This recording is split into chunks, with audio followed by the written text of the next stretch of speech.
Hello दोस्तों, welcome back to my channel. My name is Yamini and you are watching education with Yamini channel. दोस्तों, आज मैं आप सभी से बात करूंगी कि आखिरकार आफ्टर मैरिज जब भी हम स्टडी करते हैं या फिर स्टडी करने की सोचते हैं तो आखिरकार ऐसी कौन कौन सी चीज़ें हैं जिनको सोच के हम टेंशन लेते हैं। फॉर एग्ज़ाम्पल, आप ये सोचते होंगे कि हमारे पास टाइम नहीं है, राइट। एंड सेकंड प्रॉब्लम, आप ये सोचते होंगे कि हमने जितना पढ़ा था हमारा स्टडी गैपिंग बहुत ज़्यादा हो गया है, अब हम नहीं पढ़ पाएंगे। मतलब जितनी भी चीज़ें हमने पढ़ ली थी शादी के बाद, उतना गैपिंग होने के बाद उतनी जो हमारी अंडरस्टैंडिंग कैपेसिटी थी वो ख़त्म हो चुकी है। एंड थर्ड इशू आपका ये होगा कि आखिरकार बच्चों के साथ में मैं मैनेज कैसे कर पाऊँगी। ये तीनों प्रॉब्लम हर किसी को होती हैं, चाहे आप हो चाहे मैं हूँ। एक फोर्थ इशू जो आता है वो आता है कि जब भी हम हाउसवाइफ की तबीयत ठीक नहीं होती है या फिर हमें हेडेक होता है या फिर कोई और हेल्थ इश्यूज़ होते हैं, उस वक्त हमको अपने हेल्थ के अलावा फैमिली को भी संभालना होता है, अपने बच्चों को संभालना होता है। एंड ये मैं अपने दिल से कह रही हूँ कि आसान नहीं है। मैं मानती हूँ कि आसान नहीं है शादी के बाद पढ़ाई करना। दोस्तों, ये मेरा खुद का एक्सपीरियंस है। मैंने खुद अपनी ग्रेजुएशन आफ्टर मैरिज की है एंड मैं अभी मास्टर्स कर रही हूँ। साथ साथ में मेरा ख्वाब है गवर्नमेंट एग्ज़ाम की तैयारी करने का। तो ये सारी चीज़ें मैं साथ में लेके चल रही हूँ एंड ये मैं अपने ऑन एक्सपीरियंस के ऊपर आपके भी एक्सपीरियंस को लेके चल रही हूँ कि हाँ, आप में से बहुत सी औरतें ऐसा ही कुछ सोचती होंगी। तो क्या करना चाहिए हमें? क्या हमें हार मान लेनी चाहिए? क्या हमें किताबों को छोड़ के सिर्फ और सिर्फ किचन के बर्तनों पर ध्यान देना चाहिए? क्या यही हमारी ज़िंदगी है? मैं ये नहीं कहती कि किचन का काम खराब है, नहीं। मैं ये कहती हूँ कि अपने सपनों को छोड़ना ये गलत है, पर हमेशा अनमोटिवेट रह के अपने सपनों का गला घोटना ये सबसे गलत बात है दोस्तों। और अभी मेरा हेडेक हो रहा है और उसके बावजूद भी मैं ये वीडियो बना रही हूँ आपके लिए, ताकि आपके अंदर जो एक इच्छा शक्ति है कुछ करने की वो ना मरे, वो हमेशा जिंदा रहें। चाहे आप किसी भी एज में हैं, चाहे आपके कितने बच्चे हैं, चाहे आप कितने ही बड़ी फैमिली में रहती हैं दोस्तों, फिर भी आपसे मेरा ये वीडियो बनाने का जो उद्देश्य था आपसे बोलने का कि लाइफ में कभी भी हार मत मानिए।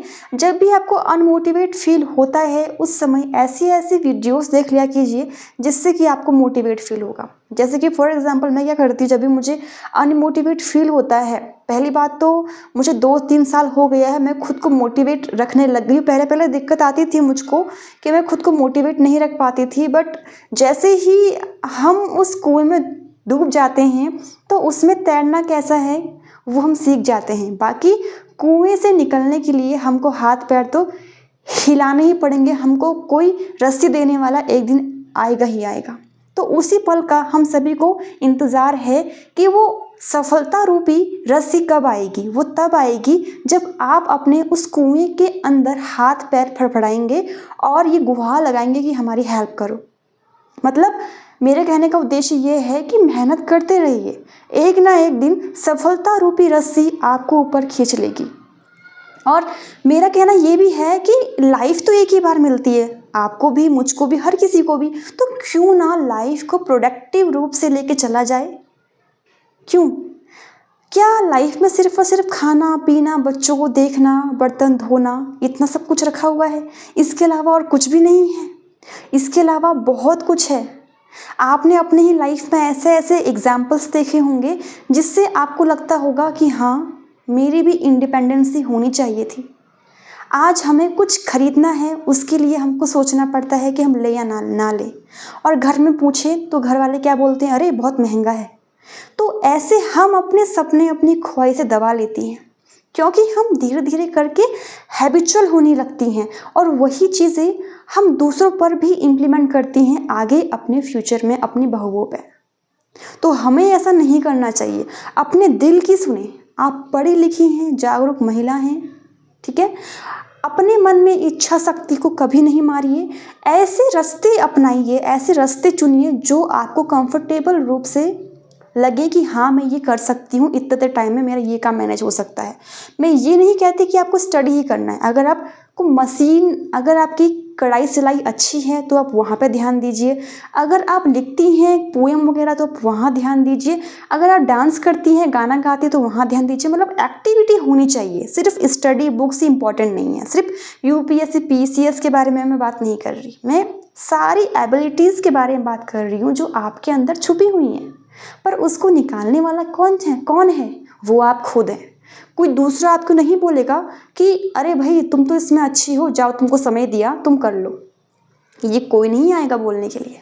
और ये मत सोचिए कि आपके साथ में कोई नहीं है, आपके अलावा आपको देखने वाला, आपको समझने वाला कोई नहीं है। होगा आप में से बहुत सी औरतों का कोई ना कोई जो सपोर्ट करने वाला होगा ही होगा। बाय चांस अगर नहीं भी है 2% औरतों का, तो उनके साथ में हम हैं, हम जैसी महिलाएं हैं जो उनको गाइड करेंगी।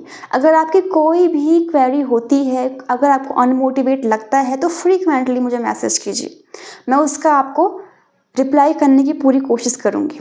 इसके साथ साथ में खुद को मोटिव करने के लिए मोटिवेशन वाली वीडियोस देखिए। इसके साथ साथ में आप क्या कर सकती हैं, अपनी माँ से बात कर सकती हैं। आप ऐसे लोगों के साथ में अपना संपर्क रखिए जो आपको गाइड करें, जो आपको मोटिवेट करें। ऐसे लोगों का त्याग कीजिए अपने लाइफ से जो आपको हमेशा पीछे खींचते हो दोस्तों। तो मोटिवेशन कोई दूसरा आपको बार बार नहीं दे सकता। मोटिवेशन सिर्फ और सिर्फ आप में से ही निकल के आएगा। बस आपको अपने अंदर झांकने की आवश्यकता है। तो दोस्तों, मैं अपने शब्द यहीं पे विराम देती हूँ। अगर आपको मेरी वीडियो से कुछ सीखने को मिला होगा तो मेरी इस वीडियो को ज़रूर सब्सक्राइब कीजिएगा, ताकि मैं आपके लिए इससे भी अच्छी मोटिवेशनल वीडियोस लेके आ सकूँ। तो दोस्तों, तब तक के लिए जय हिंद, जय जवान, जय किसान, जय विज्ञान, और इसके साथ साथ में जय भारत माता।